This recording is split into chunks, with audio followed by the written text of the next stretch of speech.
At the edge of a crumbling world, I met a girl who stared down into the abyss and taught me that we don't have forever, but we have now. Welcome to Sleepy Stories, Midnight Tales, your go-to audiobook channel for heartwarming romance, thrilling adventures, and lighthearted humor. If this is your first time here, don't forget to hit follow so you never miss out on another great story. And once you've finished listening, be sure to like and share with your friends. It helps support the channel and keeps the stories coming. Happy listening. Always Human is written by Christina Li, narrated by Andrew. I met her at the edge of the world. She sat with her feet dangling over the edge, the place where the stars touch the earth. I'd almost tripped when I saw her. From the distance, she looked like a marble statue, the ivory glow of the moon softening the edges of her silhouette, turning her hair into the color of winter snow. No, not a statue, I thought as I approached, squinting into the darkness. A ghost. Perhaps foolishly, I thought of my father. Guy, he called them in his stories. Stay away, Leo. They linger between the dead and living, hoping to lure you over with their silver words. Don't tempt them. Don't go further than the third willow tree. Don't fall off the edge is what he means, but he doesn't say it. I walked up the winding dirt path, stumbled over the haphazardly placed caution signs, and passed the third willow tree. Its long limbs reached towards the night sky, branches brushing against the silver stars. I took the last few steps slowly, my legs trembling. In the darkness, it was hard to tell exactly where the ground below gave way to the deep abyss, or the nothing, as the scientists had coined it. I stopped a few steps away, half expecting her to disappear at the faintest breath of wind. When she didn't, I let out a breath, and not quite knowing why, reached for the camera slung across my shoulders and snapped a picture. At the sound of my footsteps, she turned and stood with a quick, careless motion that made my heart thud in my chest. There was no hesitation, no concern for the awning blackness below. She never once looked down. I watched, half in awe, half in horror. "Aren't you afraid of falling?" I blurted, casting a look over the edge. The darkness pressed up, suffocating my body like a damp, musty, thick blanket, clinging to every inch of my skin. My legs trembled, and I tore my gaze away. The drop was infinite, but you didn't need science to tell you that. I had once thrown pebbles over the edge, straining for hours to listen for the plink that never came. That was years ago, and I shivered now, imagining the pebble still in its endless fall. She tilted her head, considered. Her gaze was piercing, as if considering me, more than the question itself. "No," she answered simply. Her eyes glittered in challenge. "Are you?" "Who isn't?" "Then why are you here?" She was closer now, and I could make out the freckles that dusted her cheeks and the cigarette between fingers painted with chipped nail polish. I gestured vaguely to the drop. I wanted to see if what they were saying was true. That the nothing is eating up the earth? That the ground is falling away, I corrected, more sharply than I'd meant to. She shrugged, unabashed, and took a drag from her cigarette. Her red hair gleamed, molten gold under the ivory light. "It's true," she finally answered, and blew smoke at the stars. "See for yourself." I took a step forward, and my breath caught in my throat. It was one thing to hear about Earth's inevitable doom from scientists in white lab coats and cold, measured numbers, but seeing it was something else entirely. In the glow of the moonlight, I could see the dirt crumbling a few meters from where we stood, like sand slipping through an hourglass, falling into the maw of the abyss below. I looked down, my hand brushing over the dirt below my feet. How long before this too would be gone? Years? Months? I imagined my father and I fleeing inland, and our doom marching towards us, as constant as the stars above. How long? You don't have forever, the dark below sang as it kissed up to my skin, holding me close. There was a gravity to it that made it impossible to tear my gaze away.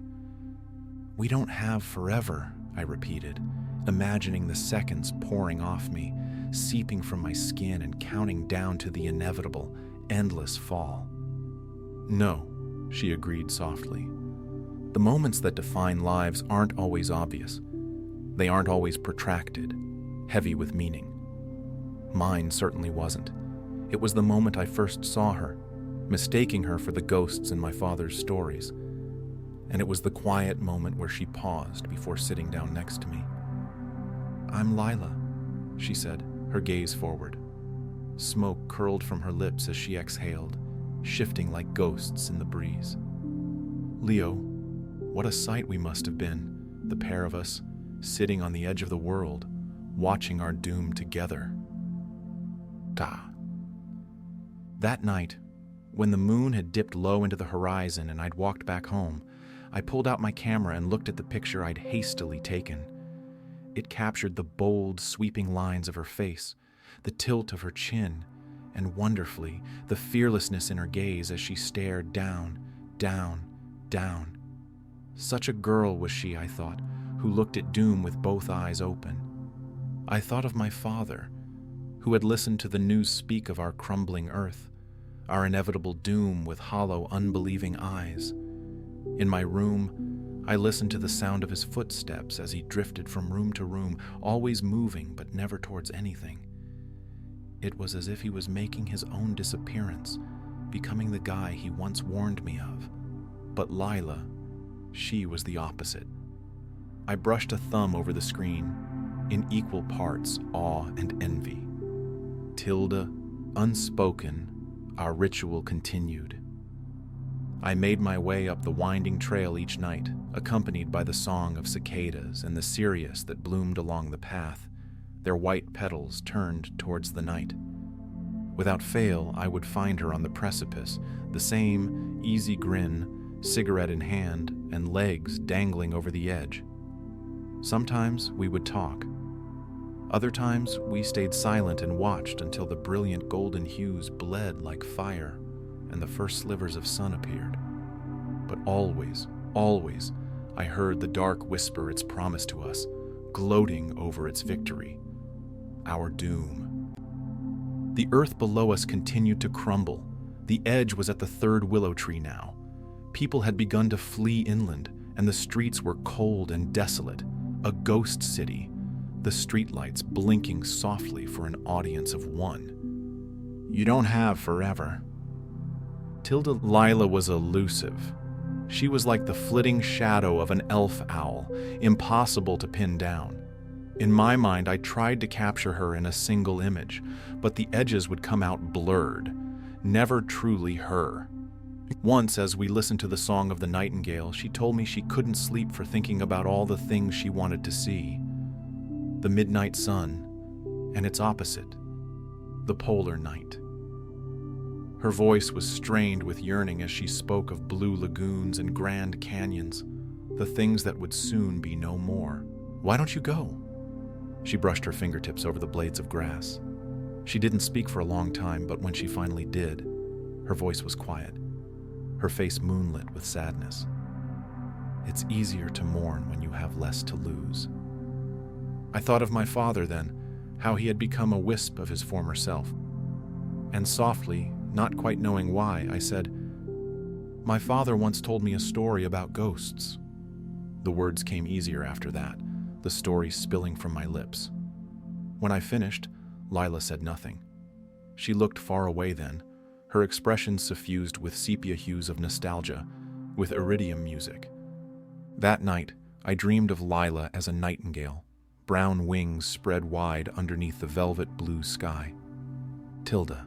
When the ground had crumbled past the third willow tree, the growing abyss only mere meters from my house, my father looked me in the eye and said, "We're going." I had known this was coming. It was the only option, the only choice, and yet my heart sank. I looked at our house, the little brownstone with its nicked wooden floors and shelves overflowing with books. Everything I'd ever known was tucked between these walls. I traced the grooves on the kitchen table and looked out the window to the empty streets. When? Tomorrow. I took my camera and slipped out of the house. Lila came just as the sun had begun to slip below the horizon. She looked at me, and she must have seen it in my face. Her easy expression fell, replaced with something solemn. "You're going," she said quietly. More of a statement than a question. I nodded and she tilted her head back, as if drinking in the sky. "Where?" "Inland." She nodded and settled to her usual spot. At the very edge, her face turned towards the setting sun. "I'm leaving too." "Where to?" "To the blue lagoons, the crystal caves, the Grand Canyons. Everywhere, really." She looked at me. "Want to come?" It was a half-hearted question. We both knew I had to stay with my father. But for a fleeting moment, I considered saying yes. I imagined walking through the Grand Canyons, the endless blue above my head, the doom far from my sight. I shook my head. "Send me a postcard, though." She smiled. "I can do that." And between one breath and the next, I found myself by her side, my shoulder beside hers, our feet hanging over the edge. I saw the darkness spread below us, but this time I didn't imagine it reaching for us, hungry for our doom. I saw it as it was, just deep, inky black, a pool of infinity below our feet. She turned to me, the surprise in her face mirroring mine. She placed a hand on my cheek. Her touch was light, like a butterfly's, and we sat there for what felt like both an eternity and no time at all. "Oh, Leo," she whispered, as the ivory moon cast us in its glow. "It'll be okay." And they were not the words of an oracle or a prophet, but somehow I was comforted. She did not mean that we were not frightened, or that we will not hurt and love and be loved, only that we have each other. We have now. We have this fleeting moment accompanied by the song of cicadas and nightingales, and the faint scent of Sirius drifting in the breeze. "Lila?"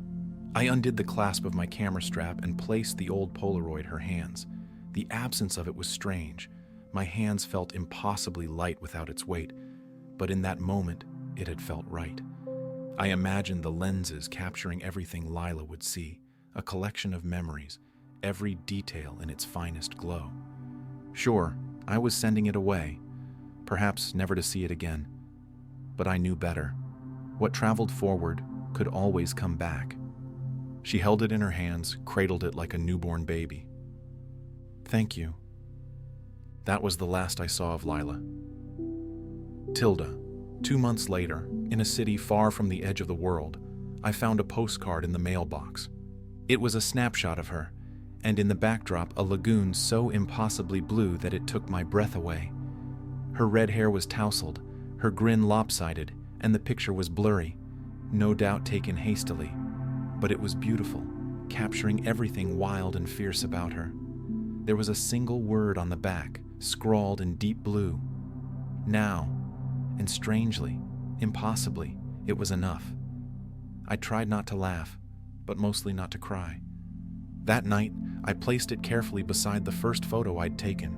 Sometimes, in my dreams, I wander up the winding path and look at our doom head-on, with both eyes open. As the dark kisses my skin, I pause and listen for the sweet song of the nightingale. In those moments, my thoughts stray to Lila, how our paths touched for the briefest moment. I think of her, on her own adventure, and think of that picture I'd taken. Not a marble statue, not a ghost, nor the guy of my father's stories. Not a bird, not untouchable. She was just a girl, only and always human. My fingertips brush over the photo now, and I can almost hear her voice inside my head. "We don't have forever, number, but we have now, and maybe that was enough."